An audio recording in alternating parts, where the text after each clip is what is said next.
তাইলে আসুন কেমন ইমান। বিল্লালের জিরবা কাটছে, তারপরও নবীর প্রেম ছাড়ে। জিরবা যখন কাটে, চাচাই বুঝায়, দাদাই বুঝায়, ধর্ম ছেড়ে দে, গোপনে একটু ক তুই আমগো দলে আসছ, তবু তো জিরবা কাটবো না।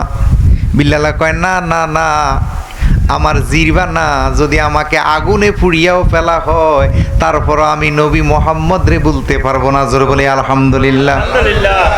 যেমন বিবি হাজরার বেলায় আসছে, নারীদের বেলায় দেখেন, যখন নবী মূসারে ফালক আনলো, আনার পরে নবী মূসার মধ্যে যখন আদর্শ পাইল, নবী মূসার কাছে বিবি হাজরা বায়াতে রাসূল গ্রহণ করলো। এরপরে নবী মূসার কাছে বায়াতে রাসূল গ্রহণ করার পরে ফেরাউনের যন্ত্রণা শুরু। ফেরাউনের যন্ত্রণা শুরু। কেমন যন্ত্রণা? কয় নবী মূসারে বুলার জন্য চিত করি ফালাইয়া জাদুঘরে বুদ্ধি দিছে। কয় চিত করি ফালাইয়া হাতের মধ্যে 2টা ফেরাক, পায়ের মধ্যে 2টা ফেরাক মাইরা দাও। মাইরা দেওয়ার পরে এরপরে উত্তপ্ত বালু ঢেলে দাও, দেখবা মূসা আলাইহিস সালামের নাম ভুলে যাবে। বিবি হাজেরা কিন্তু দেখেন ফেরাউনের সাথে, স্বামীর সাথে বেয়াদুফি করে নাই। স্বামী যেমনে ফেরাক মারছে, মারার পরে যখন বালু ডালতেছি, বলতেছি তুই ইসলাম নবী মূসাকে ছাড়বি কিনা বল, শুধু যদি একবার বলো ছেড়ে দিছি, পরে তুই আবার মূসারে ভালোবাসিস, কোনো সমস্যা নাই। কিন্তু নবী মূসার প্রেম ছাড়ে নাই, জীবন ছাড়তে রাজি আছে। নবী মূসার প্রেম ছাড়ে নাই, ঘর বাড়ি ধন সম্পদ। ওই ফেরাউন কিন্তু ওই যুগের একটা বাদশা ছিল, তাইলে একজন রানীকে কত সুখে রাখে, রাখি কি রাখে না? কিন্তু তারপরও মুর্শিদের প্রেম ছাড়ে নাই, গুরুর প্রেম ছাড়ে নাই, স্বামীর ঘরে থেকেও, ফেরা বাদশার ঘরে থেকে। তাইলে বাবা, এই প্রেমটা যেই পর্যন্ত আপনি মুর্শিদের নামে, আপনি বাজারে, এই যমুনা বাজারে, এই ফুগুলদি ইউনিয়ন বাজারে যেই পর্যন্ত আপনার ফুটকি বেড়ায় 2টা বাড়ি খাবেন না, সেই পর্যন্ত এখনো আপনি সঠিক ইসলামের স্বাদ গ্রহণ করতে পারবেন না। যত কলঙ্ক, যেই পর্যন্ত আপনারে কেউ কলঙ্ক করবে না, যেই পর্যন্ত আপনাকে পাড়া প্রতিবেশী তুচ্ছ তাচ্ছিল্য করবে না, এই পর্যন্ত আপনি ইসলামে দাখিল হতে পারেন নাই। আপনি মুনাফিকদের দলে আছেন। মুনাফিকরা সবার সাথে তাল মিলিয়ে চলে, মুনাফিকরা সবার সাথে তাল মিলিয়ে চলবে, আর মুমিন কখনো কারো সাথে তাল মিলিয়ে চলে না। যদি তোর ডাক শুনে কেউ একলা চলরে, কন্যা আলহামদুলিল্লাহ। তাইলে আমাদেরকে সেই ঈমান আনতে হবে, যে ঈমান মূসা আলাইহিস সালামের প্রতি আনছে, যে ঈমান বিল্লাল দয়াল নবীর প্রতি আনছে, হামজালা ওয়াস আল কুরুনি যে ঈমানটা আনছে, সেইভাবে আমাদেরকে ঈমান আনতে হবে একজন মুর্শিদের প্রতি, একজন গুরুর প্রতি। এই কথাই আল্লাহ কোরআনে বারবার বলছে, ইয়া আইয়ুহাল্লাযীনা আমানুত্তাকুল্লাহ কুনু মাস সাদিকিন, একজন সত্যবাদীর সাথী হও। এরপর বলছে উল জাল হাক্ক ওয়া জাহাকাল বাতিলা, কইছে সত্য এসেছে, মিথ্যা বিলুপ্ত হয়েছে। আপনি সত্য গ্রহণ করলেই সূরা কাসাসের 56 নম্বর আয়াত আসছে, আপনার স্ত্রী, পুত্র, আত্মীয় স্বজন আপনারকে পছন্দ করবে না। দেখছেন? তাই ইসলাম বুঝতে হবে। ইসলামটার মধ্যে সঠিকভাবে যদি আপনি আসেন, দেখবেন তখন যাই ধর্মের স্বাদ পাবেন, এর আগে ধর্মের স্বাদ পাবেন না। আর একজন গুরু মুর্শিদ আপনাকে কি শিখাবে? শুধু আদব আর বিনয় শিখাবে, আর কিছুই না। বিনয় মানুষ বানাবে। আমি আপনি পৃথিবীতে আসছি, অনেকেই আসছি, সবার ভিতরে পশুর আত্মা, সবার ভিতরে বাঘের আত্মা, সিংহের আত্মা, শিকালের আত্মা, কুকুরের আত্মা আমাদের ভিতরে। কেন? দেখবেন আমাদের খাসলত কুকুরের খাসলত। আমরা একটা কিছু শুনলে ঘেউ হেই হেই করা শুরু করি, এটা কুকুরের খাসলত।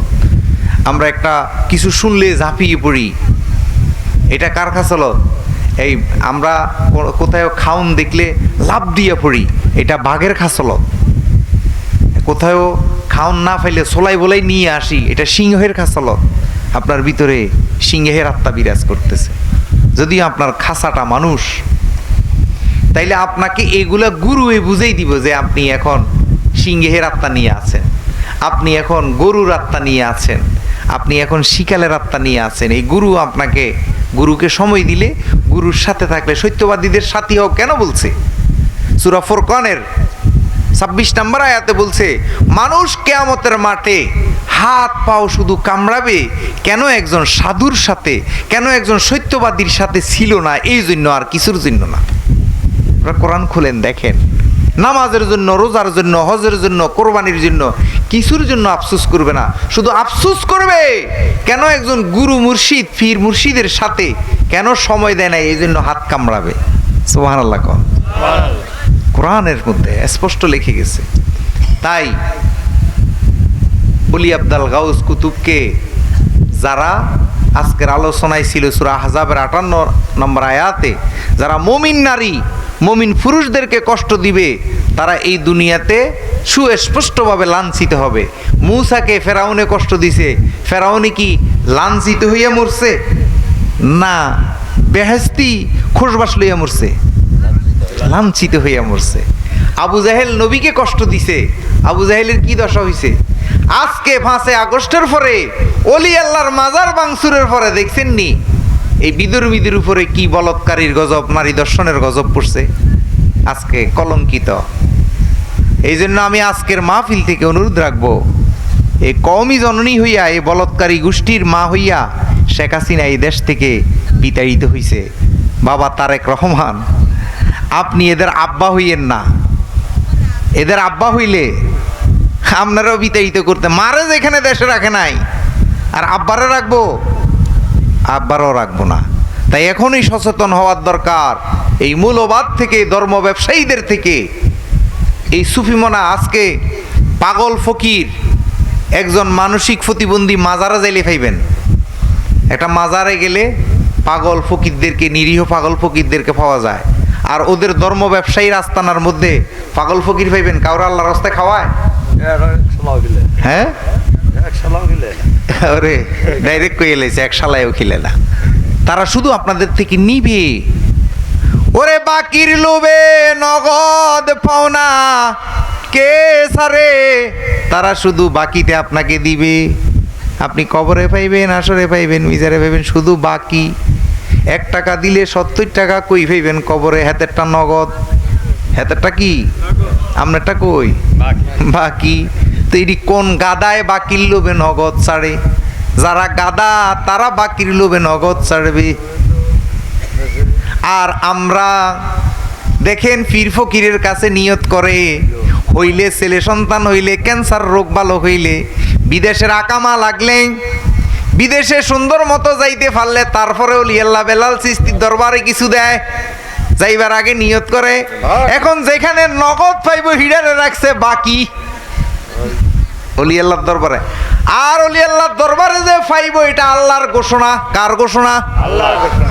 এটা আমি গোলাম মঈনুদ্দিন নাঙ্গলকোট থেকে আনাই নাই। সূরা আরাফের 56 নম্বর আয়াতে আমার আল্লাহ কয়, নিশ্চয় আমি আল্লাহর রহমত মহসিনের কাছে, ওলি আল্লাহর কাছে। সুবহানাল্লাহ কোন? তাইলে ওলি আল্লাহ হইল নগদ, কিন্তু এইখানে আমরা বাকি রাখি। কিন্তু ওলি আল্লাহ কেন কাজ করে দেয় জানেননি? ওলি আল্লাহরা দয়ার সাগর, দয়াল, ওরা কাউরে বঞ্চিত করে না। কিন্তু আমরা বাকির ফান্দে পড়ি সব হারাচ্ছি। বাবা এখনো সময় আছে, ওলি আল্লাহর পথে আসো। এই সুফিবাদের শিক্ষা ছাড়া বাবা অহংকারী হয়ে যাচ্ছে। আমার বাড়িতে এখনো কমপক্ষে 4-5 জন নিরীহ পাগল ফকির আছে। বিশ্বাস করেন, মাপ চাই আপনাদের কাছে, আপনাদেরকে বোঝানোর জন্য বলতেছি। একটা কানা করি টাকা দিব সেই ক্ষমতা নাই, কিন্তু তাদের খাওয়া পরাতে কোনোদিন কষ্ট দিই না। আমার যতটুকু আছে ততটুকু খেতে থাকো। তাইলে এইটা হইল মানবিক মানবতা, এইটাই হইল ধর্ম। আর শুধু তুমি নিবা নিবা নিবা, এটা ইহুদিদের চক্রান্ত, ব্রিটিশদের চক্রান্ত। খুব সুকৌশলে এই যে দেওয়ানগঞ্জ ঘাট, পুরাতন ঘাট, বক্সিগঞ্জ ঘাট দেখছেন নি? Rail line. কেন রেল লাইন? আগে ট্রাক বাসের রাস্তা ছিল না। এই ব্রিটিশরা এখান থেকে আমাদের গরিব গুণা মানুষদেরকে সুশি বুশি ফাট কেন, তারা যদি যন্ত্রপাতি শিখে যায়, তারা যদি কারিগরি শিক্ষা শিখে যায়, তাইলে তারা উন্নত হয়ে যাবে, তারা বিভিন্ন রাষ্ট্রের সাথে লেনদেন করবে।